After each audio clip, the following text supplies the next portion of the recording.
Well, hello, everybody.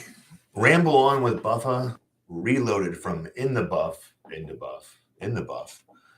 When you find out your podcast name is taken, that's the producer would have done that.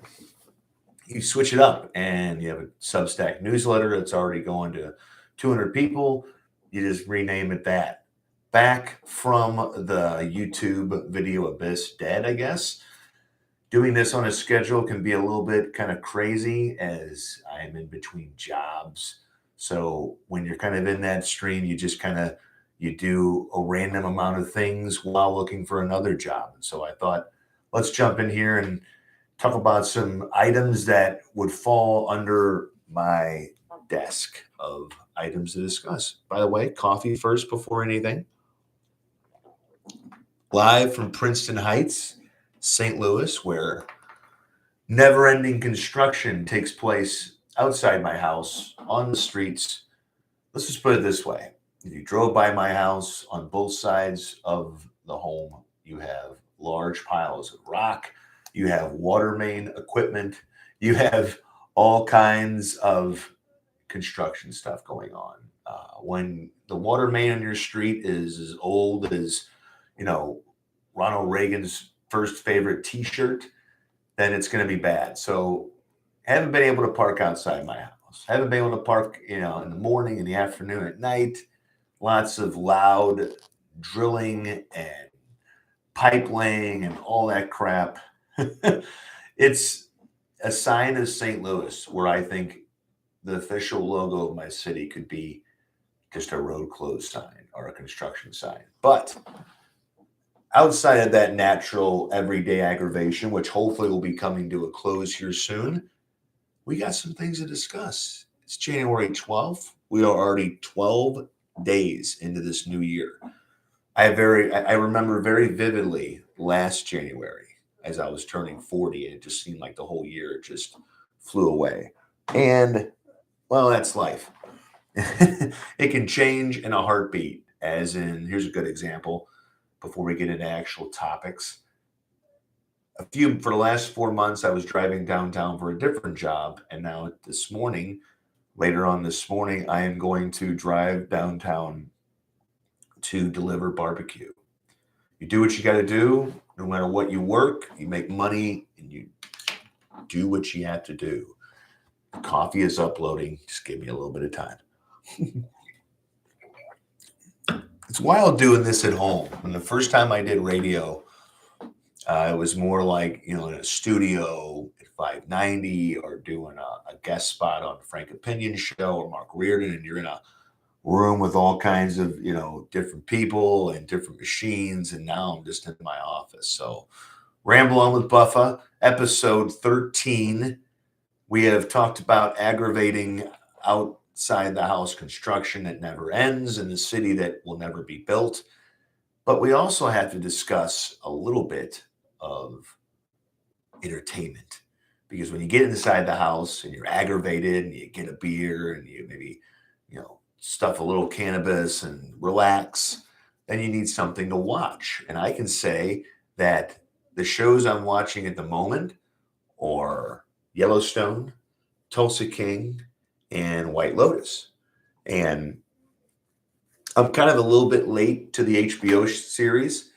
This is what happens all the time. Sopranos, Game of Thrones, whatever. I start it late. Usually my wife and I start it late. The two shows I've loved the most, Banshee and Kingdom, I started from their inception. Well, actually, no. Kingdom, I started a season late. So only the great, wonderful Banshee. I started from the pilot and just loved the show. Again, Sopranos, The Wire, Dexter, any kind of major show, I usually get to it late. The White Lotus has 2 seasons. It's on HBO. It's kind of has a different cast every season. It's essentially based around a resort that families or couples go to. And it isn't like where you immediately think something's wrong, like there's some kind of curse or it's going to become a horror film and they're all going to die. It's just a bunch of random fucked up people that go to this resort. Either they have a family, grown-up teenagers, or they're a young couple, and then they just kind of over the course of a week or so, their lives kind of unravel. And we know that every season starts out the first two seasons, and I know if there's a third, it's going to starts out where you see a dead body, but you don't you see that in the first season, in the first episode, a body is being brought back to the States and you don't know who it is. And the second season, you see that somebody passes in the first episode, and then they go back in time. So it's essentially a mystery. It's kind of like an Agatha Christie TV show where there's a death, and there isn't any supernatural pull. The first few episodes I've watched of the first season, I kept thinking, as I'm watching Steve Zahn, and I'm watching all these Connie Britton, Sydney Sweeney from Euphoria. They're in the first season. Michael Imperioli from The Sopranos is in the second season. It's not really what you expect. It's dark comedy. It's a little drama. It's meant to kind of be taken with a lot of snark and a few grains of salt, but it's not entertaining. It's not invigorating. It's just kind of interesting and unpredictable. And you don't really know what's going to happen to what guest. And you don't really know, if all the people who work at this resort, the masseuse, the concierge, you kind of get to know them too. It's a big ensemble kind of show, and it's just bizarre. It's a David Lynch, and I'm trying to think of a couple weirdo directors. If Wes Anderson and David Lynch got together and made a series and framed it around a murder mystery, like an Orient Express, if the Orient Express was a crazy, lovely looking, but potentially toxic resort. So I think we're midway through the second season. My wife is more into it than I am, but I'm tagging along because it's a popular show. It's interesting. It's not like anything else you watch. It's not like The Bear. I could spend a whole podcast on The Bear, but I will not.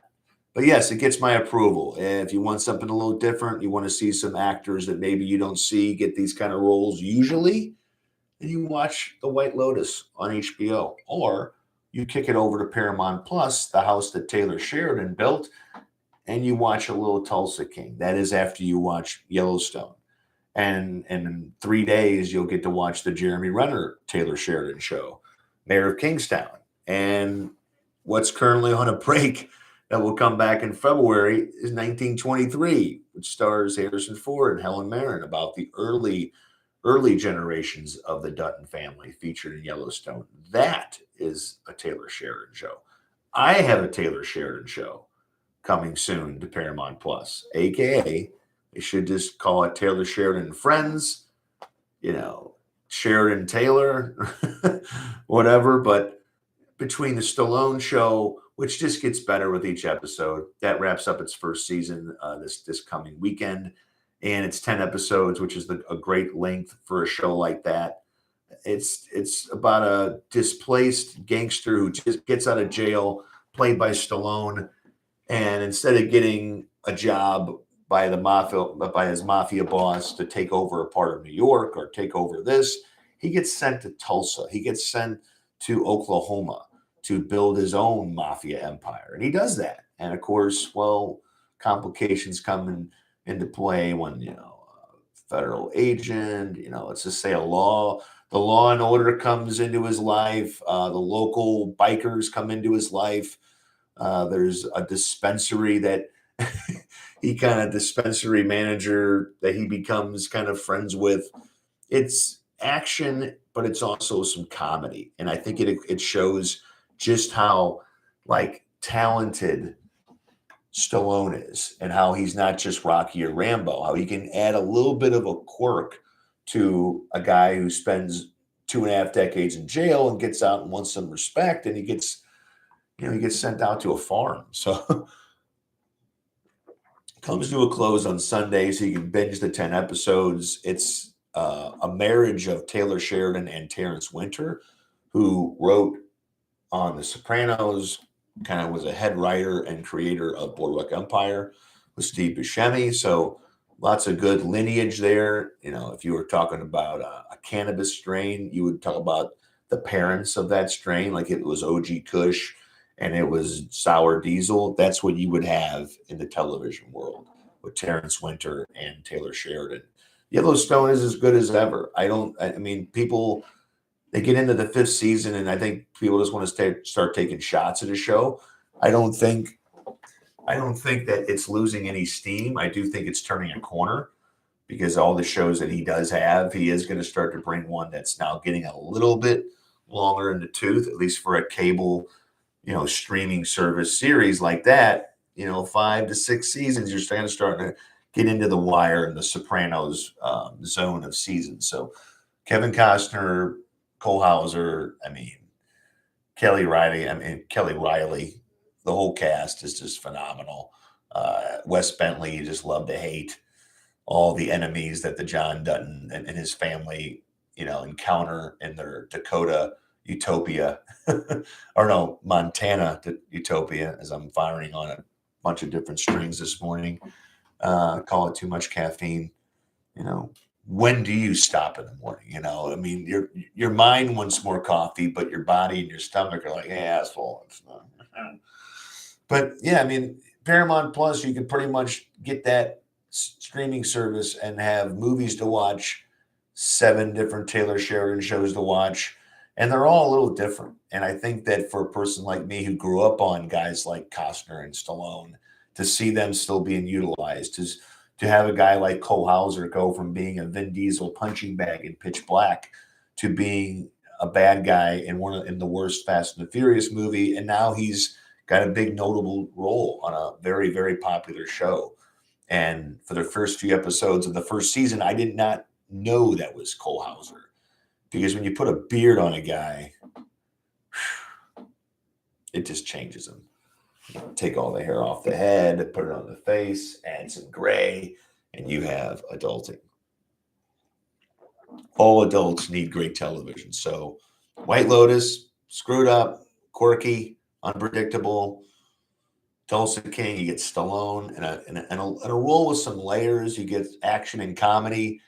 Garrett Hedlund, who I just think whenever he shows up these days is a plus.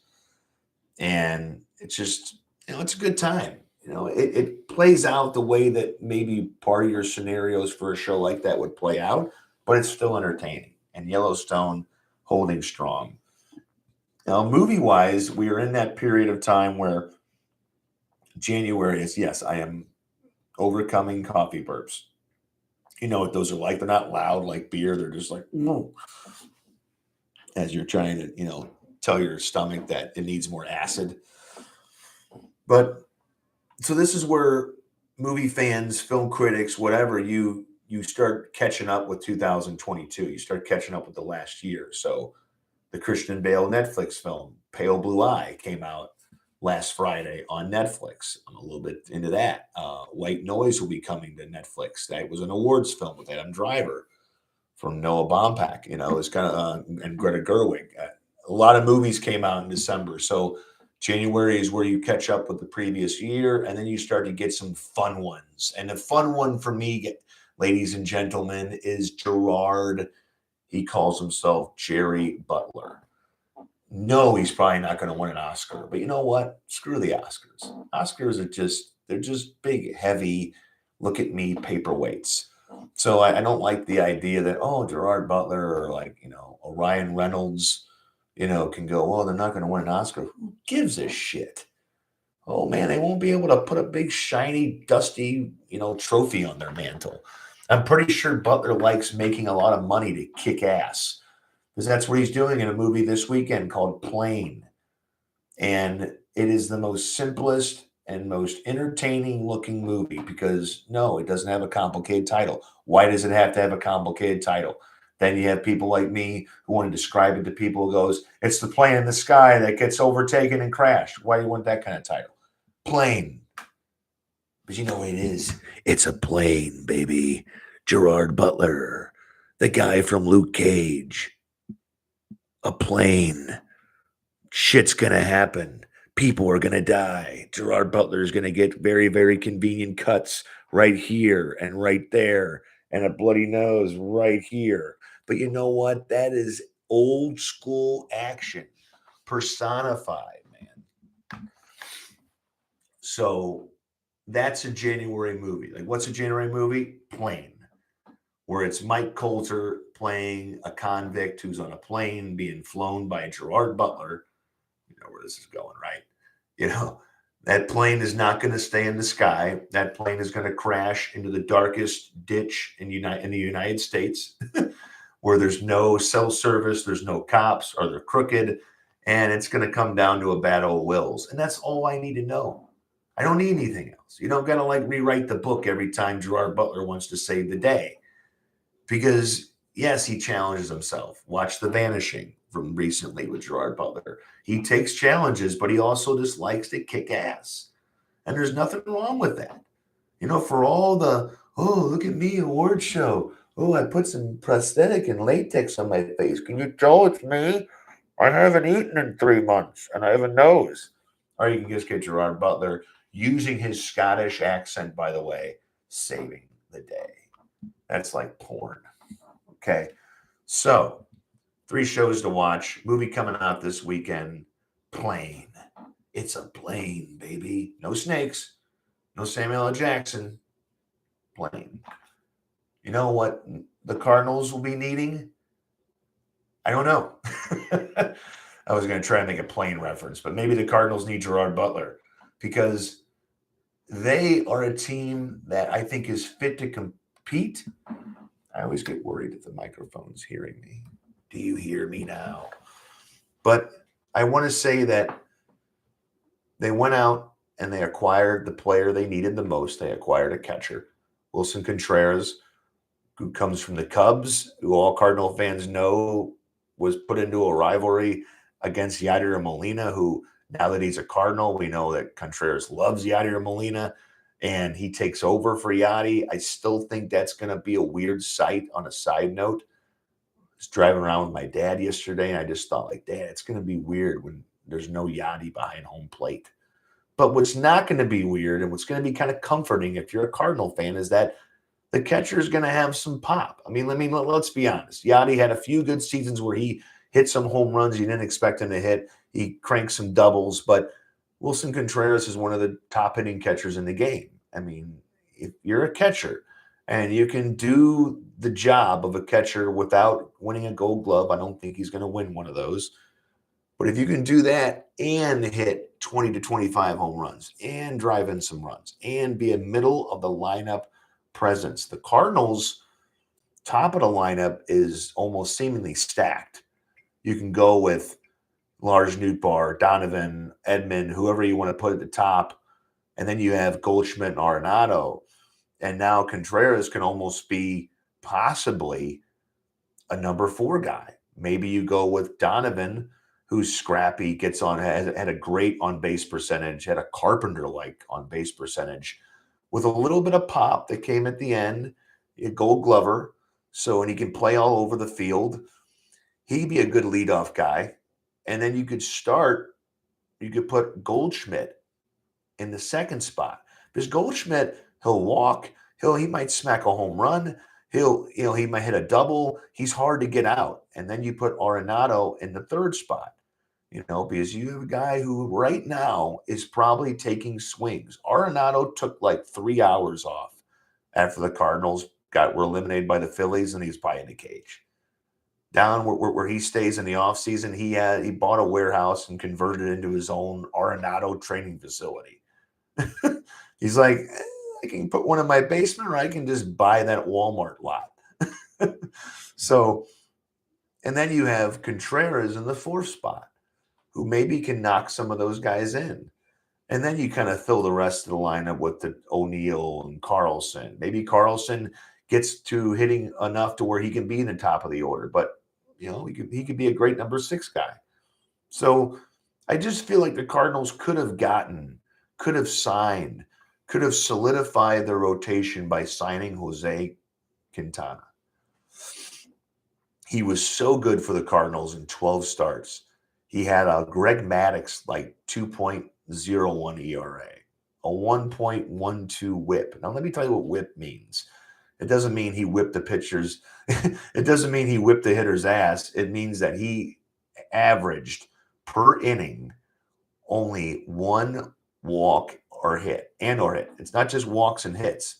It's walks and hits allowed per inning on average. And, so Dakota Hudson might be up more towards 1.4, 1.5. Quintana was just perfect. And he was perfect in the game one against the Phillies. And then he went off to sign with the Mets for a very modest contract. I don't have the terms in front of me, but it's pretty cheap. I mean, I'm not going to say he's going to do what Verlander or Max Scherzer is going to do, but they're making $44 million. This guy's making like around 10 or 12. Maybe not even that. I could be going a little too high. So Cardinals have a decent lineup now, especially with Contreras, and they can pitch. They have about 14 candidates for that starting rotation. Did they pay Wainwright too much money? Yes, but you pay Wainwright, you overpay him for what he did for you the last few seasons. Or maybe you weren't paying him sabermetric cost per win above replacement wise. You weren't paying him what you should have for what he produced. So, yes, you're overpaying him. That doesn't mean the Cardinals couldn't have went out and signed Quintana. You're going to raise your payroll. Well, man, raise it. Okay, John, because at the end of the day, California Pizza Kitchen later, you didn't really lock down the rotation. You got a lot of what ifs. And so fans get to go into the season and see what it's like to have an ever-changing fifth starter, or maybe not. The trade deadline will loom for the Cardinals after they get to see what the team is made of. I think they did enough to compete for the division, but with the new schedule and playing a bunch more teams, more of a wide open, versatile array of scheduling. You're playing more teams in the American League. You're playing more teams in the National League. You're not playing the lowly Pirates and Reds as much. So it's going to be a little bit of a challenge. Don't know how they can compete at this moment with the Mets and the Braves and the Dodgers. But stranger things have happened. There's still time before spring. Deep pause. Ramble On with Buffa, episode 13, as we are cruising through sports talk. Movies were first. Those are the most important thing. And then we move on to the Cardinals, who are starting soon. And just as the Cardinals are starting to figure out their roster, the Blues are trying to figure out who they want to keep as the trade deadline looms. So they are doing better. The St. Louis Blues, as they rollick into the new year, are, above 500 when it comes to their record. Even with the overtime loss column, their overall record looks stronger. They've won the majority of their recent games. They're beating good teams, even really good teams, great teams. And they're going to face the Flames tonight, who are a pretty strong team. And they're fourth in the Central, and which means they have to stay ahead of Nashville. They're looking up at a few teams. But if they continue this level of play, they can make the playoffs. But that doesn't mean they're going to hold on to O'Reilly and Vladimir Tarasenko. Two of their, you can say, their highest paid players are on the injured list right now, with a couple, let's just say it's a couple of broken bones in different places from blocked shots. So when they come back, start to be reevaluated and make their way back to the ice end of the month, next month, then that's going to be a trade thing, because the Blues have shown that they can win without Tarasenko and O'Reilly. And Ryan O'Reilly is a great player. And I think that Buffalo trade is one of Doug Armstrong's finest hours as a general manager. I really do, even when you look back at it, even with how great the Braden Shen trade was. But to be able to do that trade and how the effect brought a Stanley Cup and many more years of competing, and just kind of an all-around great guy, you have to sympathize with the future. And you have to sympathize with the payroll and the strong cap that the NHL still has. Maybe it'll loosen up next season, but there's not a lot of wiggle room for Doug Armstrong to make improvements to a roster that may not be for this season, but may be for like 23-24 season, 24-25. And when you sign guys like Jordan Kyrou and Robert Thomas to 8-year deals, you are saying these guys are staying here. Like it or not, Parayko, who I would thought could still be a great trade piece, 8-year deal. and no trade clause. So Ryan O'Reilly and Vladimir Tarasenko currently injured, with their team playing inspired, energetic, all-round sound hockey. Because this is the thing. Here's the thing. As we just crank past the 25-minute mark on Ramble On with Buffa, newly renamed YouTube channel, connected with the Substack newsletter, words and written and spoken. You got me in all in one. When you put big players on the ice, it's a big attention, obviously. Tarasenko wants the puck. O'Reilly controls the play. But when you take them out of the equation for, injury wise, or maybe in the future a trade, and they just, not a part of the team anymore, you see what other players are made of. You get to see what Thomas can do in an O'Reilly type role. You get to see what Jordan Kyrou can do in a Vladimir Tarasenko type role. Oh man, he's on the ice. He can score. Better keep an eye on him. So the Blues are transitioning and they are retooling on the fly. The Cardinals are ready to compete like they always are. It just fans don't really know how much of a compete they have. But the one thing that will always be competing are movies and TV shows. And I will end this latest episode with this note. Watch The Bear. Don't ask me what it's about. Just look it up on Hulu. You'll notice the lead actor from Shameless. You'll notice a lot of different people. You'll also notice that it's one of the best shows, the best show of last year. It's entering, folks, Banshee and Kingdom territory. That's it. And that's what I'll leave you with. Subscribe to the channel, subscribe to the podcast, subscribe to me.